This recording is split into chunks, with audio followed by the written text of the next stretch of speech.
आपण महाराष्ट्रावर बघतोय, आपण तिकीट मागण्यासाठी आलोय का इथं? नाही. कोणाला तिकीट पाहिजे का? नाही. कोणाला निवडणूक लढवायला उभं राहायचंय का? नाही. आपण काय मागतोय? हक्क, आपला हक्क मागतोय. शेतकऱ्यांच्या मागण्या मान्य झाल्या पाहिजे म्हणून आपण लढतोय. मग इथले खासदार कुठे गेले? मोठ्या अपेक्षेनं जनतेनं नवीन खासदार या जालना जिल्ह्याच्या खुर्चीवर बसवले, त्यांनी देखील आपल्याकडे लक्ष दिले. आज आपल्या सर्वांच्या माध्यमातून मी इथल्या राजकीय पुढाऱ्यांना, इथल्या प्रशासनांना एवढंच एक गोष्ट सांगतो, शेतकऱ्यांना डिचवू नका, शेतकऱ्यांना चिडवू नका, शेतकऱ्याचे काम वेळेवर करा. आमच्यावर गुन्हा दाखल झाला आम्हाला मान्य, आणि तहसीलदार साहेबांना इथं आम्ही निवेदन घेऊन आलेलो आहे.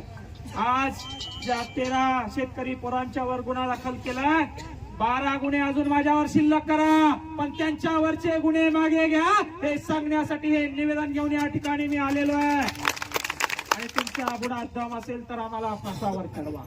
आम्ही निधड्या छातीनं लढतोय, निर्भीडपणे लढतोय, शेतकऱ्यांसाठी लढतोय. याचं श्रेय आम्हाला कुठलं घ्यायचं नाही, पण ज्या ज्या वेळी अन्याय होईल त्या त्यावेळी आम्ही समोर येईल.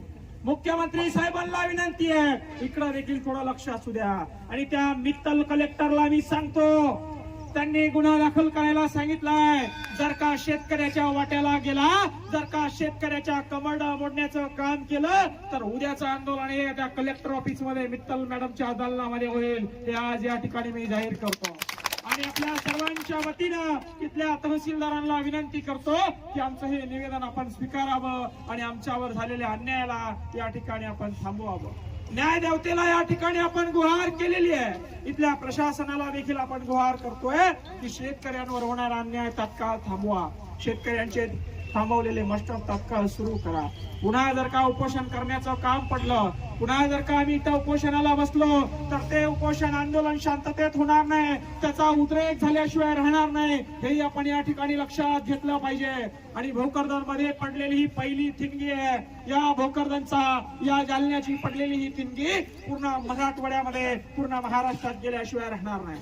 आणि आज या माध्यमातून प्रत्येक मराठी तरुणाला, महाराष्ट्राच्या प्रत्येक शेतकऱ्याच्या तरुणाला माझं आव्हान आहे, अरे उठा, जागे व्हा, यांच्या मागे पळू नका. स्वतःच्या वापासाठी प्रत्येक अधिकाऱ्याच्या टेबलावर प्रश्न विचारायला शिका. तुमच्याकडे मोबाईल आहे, भ्रष्टाचार अधिकारी पैसा मागत असेल तर त्याचा लाईव्ह करा, त्याला उघडं पडा. आणि अशी सिस्टम ही सुधारल्याशिवाय राहणार नाही. सरकार याला जबाबदार नाहीये, आपण शांत बसलोय, आपण सहन करतोय, म्हणून आपण या ठिकाणी जबाबदार आहे. पुन्हा एकदा मी आपल्या सर्वांचे या ठिकाणी धन्यवाद व्यक्त करतो की आपण या उद्रेक मोर्चामध्ये, अन्याय मोर्चामध्ये सामील झाला आणि या प्रशासनाचे डोळे उघडण्याचे काम या ठिकाणी आपण केले.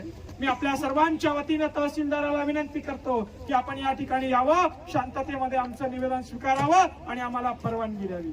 जय जवान.